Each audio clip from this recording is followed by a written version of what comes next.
Bien, hijo, muy buenas tardes. Bien, chicos, continuamos con nuestra clase de historia. En esta oportunidad vamos a ver lo que es vamos a seguir viendo lo que es la organización social. Estábamos viendo la semana pasada, también hemos visto, ¿no? O sea, cómo estaba clasificado, ¿no?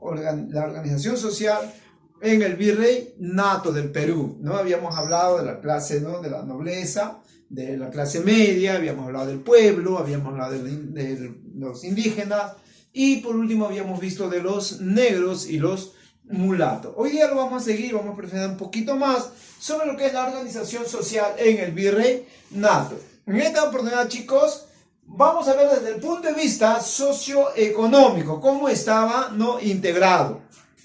En primer lugar, habíamos dicho que estaba la nobleza peninsular. ¿Quién era o quiénes lo conformaban? Lo conformaban todos aquellos que habían nacido, dice, en España, ¿no? Que habían nacido en España y que habían comprado, ¿qué cosa? Habían comprado los títulos nobiliarios. O sea, estaban conformados la nobleza peninsular por los españoles que habían comprado, habían adquirido, ¿no? A través de compra, ¿no? Títulos nobiliarios. El otro grupo ya estaba integrado por la nobleza indiana, ¿ya? Que era gente que se había enriquecido con la conquista y en base, dice, a ese poder económico que ellos habían adquirido acá en el Perú, habían también, ¿qué cosa? Habían logrado comprar, ¿no? Títulos. O sea, eran dos grupos sociales marcados en el virreinato, ¿ya? La clase, la nobleza peninsular, todos aquellos que habían nacido, hemos dicho, en España y que habían comprado títulos nobiliarios. Y la nobleza indiana eran todos los que habían nacido acá o los que habían, ¿no? Participado en la conquista y se habían enriquecido aquí en el Perú. Y con ese poder económico habían comprado, ¿qué cosa? Habían comprado, ¿no? Títulos nobiliarios. Luego ya habíamos dicho quiénes lo conformaban, ¿no? La clase media, ya estaba el pueblo, estaban los indios o indígenas y por último lo conformaban los negros, que era el último escalón en la pirámide social durante el virreinato. Era gente que no tenía ningún tipo de beneficios, no tenían nada, no poseía nada, su vida no valía nada, ¿ya? Entonces era el último escalón en la pirámide social del virreinato, ¿ya? Vamos a ver, hijo, qué eran las castas, ¿no? O el mestizaje biológico, ¿ya? Las castas o también mestizaje biológico. Digo que las castas, chicos, se producen a raíz de la unión, ¿ya? De la unión entre, ¿ya? Varones hispanos e indígenas. La unión que va a resultar la unión de, ¿no? Entre varones hispanos, dice, e indígenas.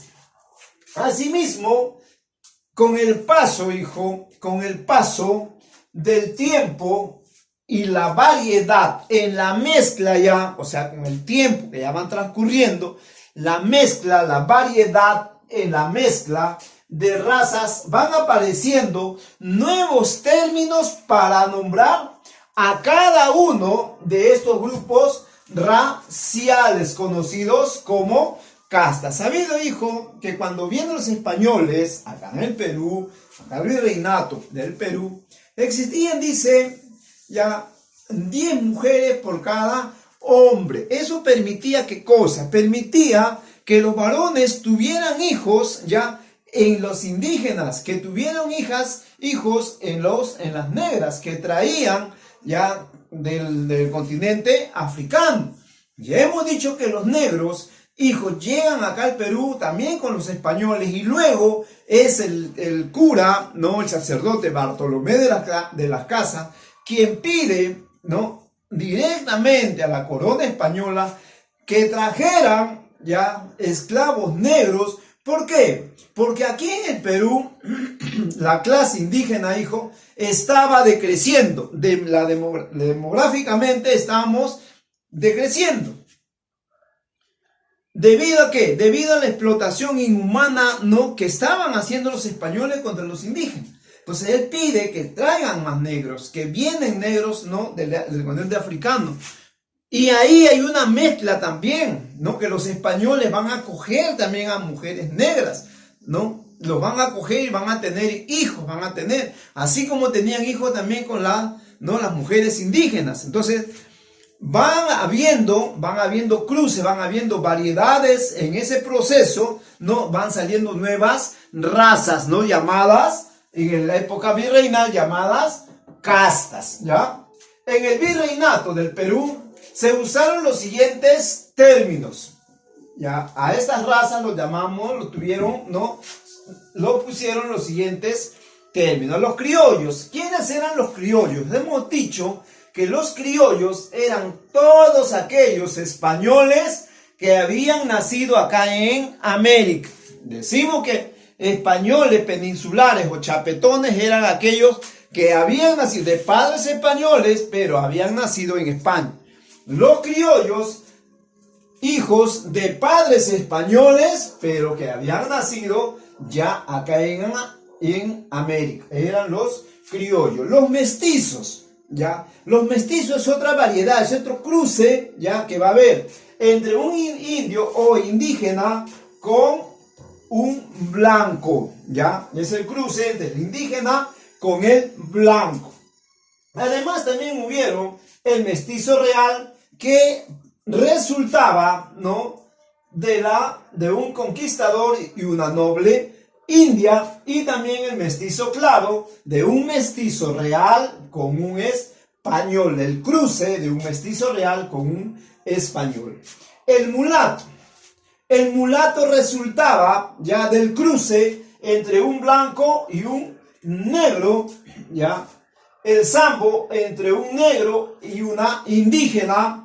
El cholo resultaba del mestizo y una indígena. Y por último tenemos el tente en el aire, que era el cruce entre un cholo y una indígena, ¿ya? Eran las castas, eran los grupos raciales que se estaban formando acá en el Perú, el cruce, la variedad de cruces que había ya en la época virreinal. Asimismo, a los negros se los clasificaba en aquellos que no hablaban, ya que no habían logrado aprender a hablar el idioma castellano, se los llamaba bozal. Ya eran los negros bozal, o sea, los que no hablaban el español. Ladino se lo decía a aquellos negros que habían aprendido a hablar el castellano, el español. O sea, el ladino era el que hablaba el español. Al negro viejo se le llamaba, ¿ya?, costal de huesos. Así lo decían al negro viejo lo decían costal de huesos. Al joven fuerte lo llamaban alma en boca. Al palangana era aquel negro que imitaba ¿a quién? Que iba a imitar al amo, ya lo imitaba en todas sus cosas que hacía el amo, lo imitaba, lo decían el palangano. Y por último tenemos al cimarrón, aquellos negros que se fugaban, aquellos negros incluso, ya, que se volvieron bandoleros, ya, o sea, estaban en contra, se rebelaban al español. ¿Por qué? Por el maltrato que los daban, ¿no?, en la explotación que los hacían a ellos, ¿no? Entonces, a los fugados se los llamaban cimarrones, que luego ellos iban formando las famosas palenques o pueblos de negros, ya, pueblos que ellos formaban, ya, pero que todos eran negros ahí. Las formas de explotación que hubo en la época virreinal, ya, los repartimientos, que eran ¿qué cosa? Eran los lugares donde vendían a los, ¿no?, lugares de venta de indios, ya. Las encomiendas, ¿qué eran las encomiendas? Eran el español debería de tutelar ¿a quién? Al indígena, ya, o sea, era la tutela y la protección que asumía un español de un grupo indígena. Los corregimientos eran, ¿no?, instituciones para el control de ¿qué cosa? Para el control de los impuestos que tenía que pagar el indígena, los impuestos y los tributos. Y las reducciones eran grupos o eran lugares, aldeas, donde juntaban a todos los indígenas. ¿Para qué? Para poder tener un mejor control, ¿ya? Y para poder cobrar, ¿qué cosa? Los tributos, ¿ya? Entonces, las reducciones eran lugares donde concentraban, ¿no?, a los indígenas para poder tener, dice, un mejor control de la cantidad, ¿no?, y para poder tener mejor control también en el cobro de los tributos. Y por último, hijos, tenemos las formas de explotación laboral indígena.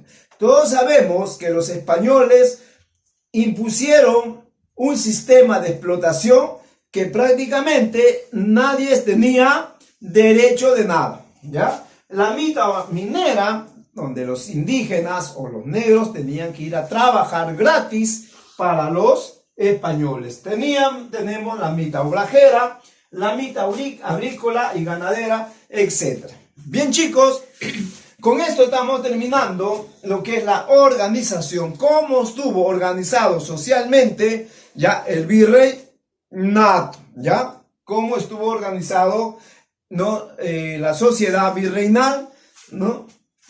Con esta cosita que le hemos dicho a ustedes, y ojalá que los sirva de una mejor comprensión sobre el tema de la organización social. Bien, chicos, con esto estamos terminando nuestra clase de historia.